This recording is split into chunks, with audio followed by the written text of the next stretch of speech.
Selamat berjumpa kembali dalam kajian kewarganegaraan. Kali ini kita akan membahas atau mendiskusikan demokrasi. Apa itu demokrasi? Demokrasi itu berasal dari bahasa Yunani, yaitu demokratos. Demos artinya rakyat dan kratos artinya kekuasaan atau kedaulatan. Ada pandangan bahwa demokrasi itu paradoks.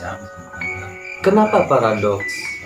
Karena demos itu menyiratkan kesetaraan dan kebebasan.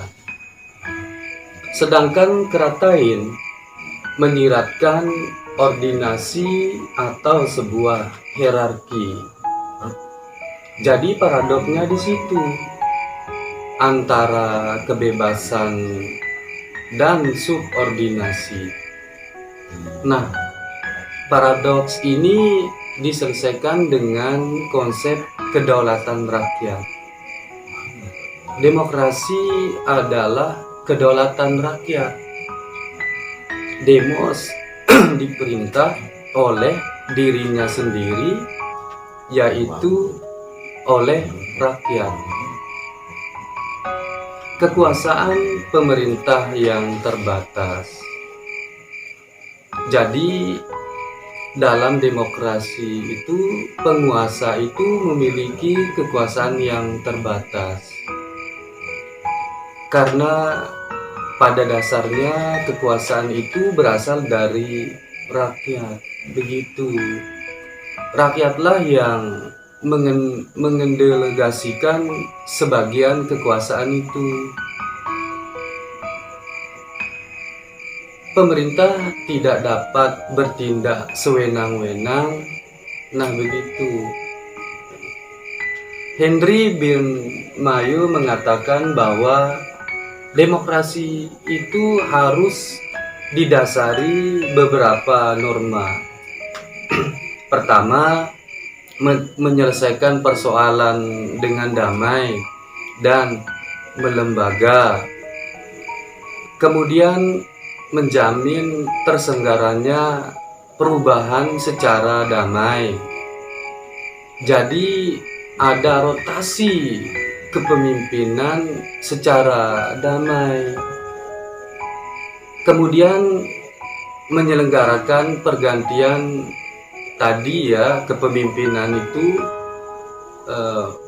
kemudian membatasi pemakaian kekerasan secara minimum. Jadi demokrasi itu menghindari kekerasan. Nah, adapun dalam menghadapi demonstrasi, misalnya kekerasan itu diminimalisir, kemudian mengakui keragaman pluralisme, kemudian menjamin terjadinya keadilan, tegaknya keadilan dalam demokrasi. Keadilan itu lebih mudah ditegakkan begitu. Nurhalis Majid, pendiri Universitas Paramadina, mengatakan bahwa demokrasi harus didasari 7 norma. Pertama, kesadaran atas pluralisme. Jadi demokrasi hanya bisa tegak di dalam masyarakat yang sadar akan keberagaman, akan kemajemukan. Kemudian demokrasi didasari oleh musyawarah. Ini demokrasi khas Indonesia. Musyawarah untuk mufakat. Ini tercermin di dalam sila keempat Pancasila. Kemudian pemanfaatan jujur dan mufakat satu paket dengan musyawarah tadi, dan kemudian terjadi kerjasama, kemudian pemenuhan sendi-sendi ekonomi. Jadi demokrasi itu tidak bisa terlepaskan dari ekonomi, dari pemenuhan kebutuhan rakyat. Kemudian pertimbangan moral, dan kemudian sistem pendidikan yang menunjang. Hanya dengan adanya sistem pendidikan yang menunjang, maka demokrasi itu akan semakin tegak. Adapun komponen-komponen penegak demokrasi yaitu adalah negara hukum, pemerintahan, good governance, pemerintahan yang sewenang-wenang itu pasti akan merusak demokrasi. Oleh karena itu, good governance penting dalam demokrasi. Kemudian legislatif yang sipil skill, DPR atau wakil rakyat yang benar-benar memiliki kesadaran dan kemampuan akan kewarganegaraannya. Bukan DPR yang aji mumpung, tetapi DPR yang melaksanakan fungsinya sebagai wakil rakyat. Begitu. Kemudian peradilan yang bebas dan mandiri, peradilan yang tidak dikooptasi oleh kekuasaan, kemudian adanya civil society yang berdaya masyarakat madani, kemudian adanya pers yang bebas dan bertanggung jawab. Pers di sini juga dituntut akan netralitasnya. Misalnya saat pemilu ya. Dan kemudian ada infrastruktur politik, ada partai politik, ada pemilu, ada berbagai lembaga yang mendukung itu. Nah, cara mengeluarkan pendapat berdasarkan mekanisme pelaksanaan itu ada demokrasi langsung dan ada demokrasi tidak langsung. Adapun kita di Indonesia itu menganut demokrasi tidak langsung, karena tidak mungkin misalnya seluruh rakyat yang lebih dari 250 juta ini ikut menentukan setiap kebijakan, begitu. Nah, demokrasi di Indonesia itu dalam perkembangannya kita pernah mengalami demokrasi liberal tahun 45 sampai 50. Kemudian demokrasi parlementer tahun 50 sampai 59. Kemudian Orde Lama, demokrasi terpimpin itu tahun 59 sampai 68. Kemudian Orde Baru 68 sampai 98. Dan Orde Reformasi dari 98 sampai sekarang, begitu. Nah, Adapun pemilu yang pernah kita lalui adalah pemilu 1955 di Orde Lama, kemudian pemilu 1971, 77, 82, 87, 92, 97 di era Orde Baru. Dan pemilu 1999, 2004, 2009, 2014, dan 2019 itu di Orde Reformasi, begitu ya. Nah, pemilu kita mengenal ada pemilu legislatif, ada pemilu presiden, ada juga pemilu lokal atau pilkada atau pemilu legislatif lokal, begitu.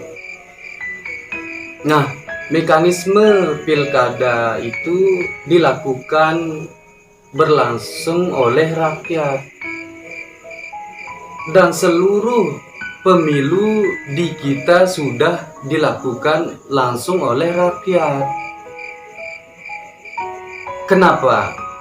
Karena dilakukan oleh rakyat itu yang paling demokratis. Rakyat melakukan evaluasi sendiri terhadap para pemimpinnya. Kemudian merupakan momen bagi para parpol untuk mengkonsolidasi sampai ke akar rumput. Sampai ke akar rumput ya. Namun demikian, pemilihan langsung ini memiliki kekurangan, yaitu sangat mahal. Karena itu perlu dicari bagaimana mekanismenya agar pilkada langsung, pemilu langsung itu bisa direduksi dari segi biaya. Nah, adapun pilkada oleh DPR misalnya atau pemilu DPR itu yang kurang demokratis, bisa terjerumus pada oligarkis, rawan manipolitik, dan pada akhirnya akan menghasilkan pemimpin yang merasa tidak bertanggung jawab kepada rakyat. Nah, partisipasi rakyat dalam pemilu itu ada dalam, kalau di konstitusi itu ada dalam pasal 22 ayat 1 yang berbunyi pemilihan langsung dilaksanakan secara umum, bebas, rahasia, jujur, dan adil setiap 5 tahun sekali. Nah, tentang partisipasi warga negara ini, seperti dikatakan oleh Sastra Prateja, mengatakan bahwa konsep demokrasi yang dirumuskan sebagai kerakyatan yang dipimpin oleh hikmat kebijaksanaan dalam permusyawaratan perwakilan, merujuk kepada pembatasan kekuasaan negara dengan partisipasi rakyat dalam pengambilan keputusan. Nah, kita dapat berbicara mengenai sistem demokrasi atau demokratik apabila unsur-unsur konstitusi, hukum, dan sistem parlemen yang menerapkan 3 prinsip, yaitu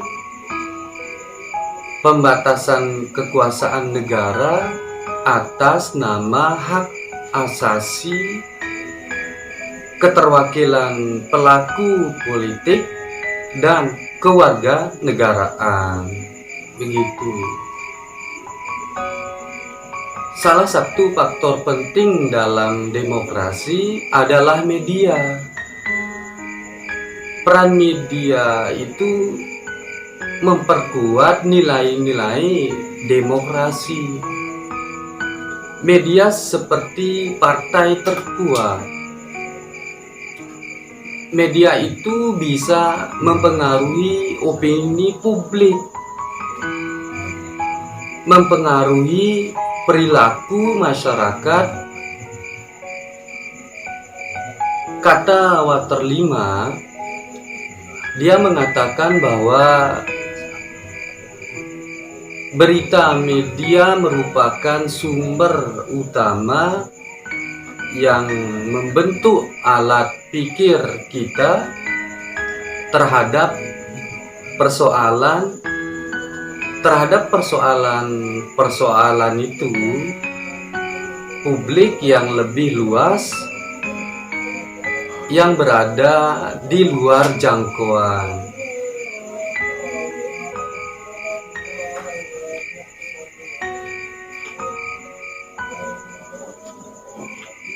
Jangkauan pandangan dan pikiran warga negara biasa. Apa yang menjadi agenda utama media secara sangat luas mempengaruhi agenda utama publik. Apa yang dianggap penting oleh media menjadi penting pula bagi publik. Salah satu bentuk media yang terpenting, yang amat penting adalah televisi.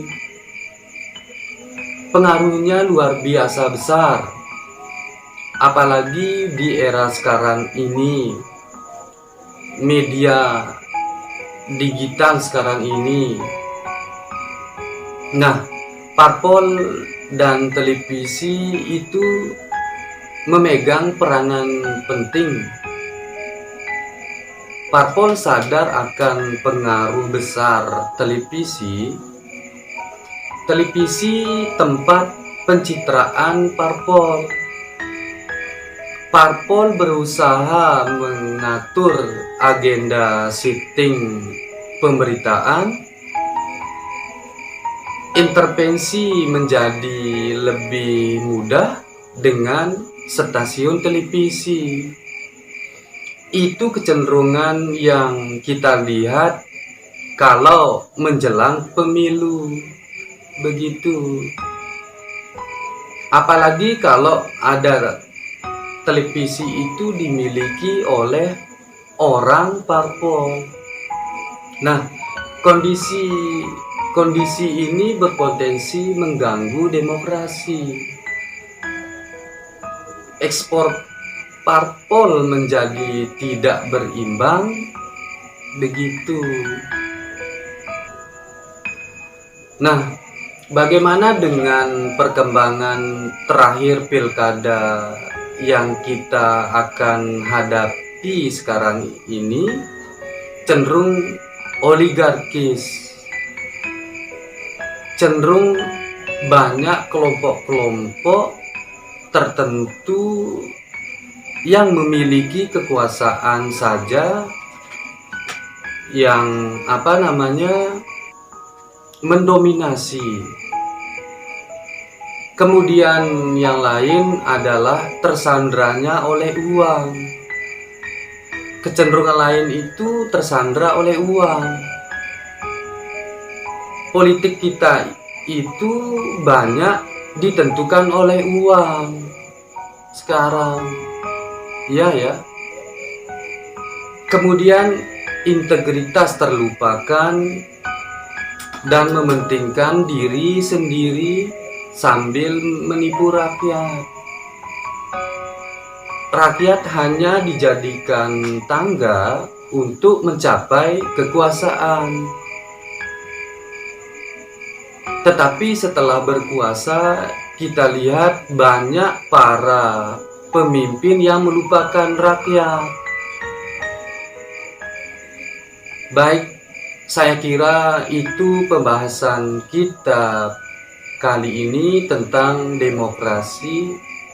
Semoga bisa menjadi pengantar untuk diskusi kita, untuk diskursus kita tentang demokrasi di negara kita ini. Terima kasih.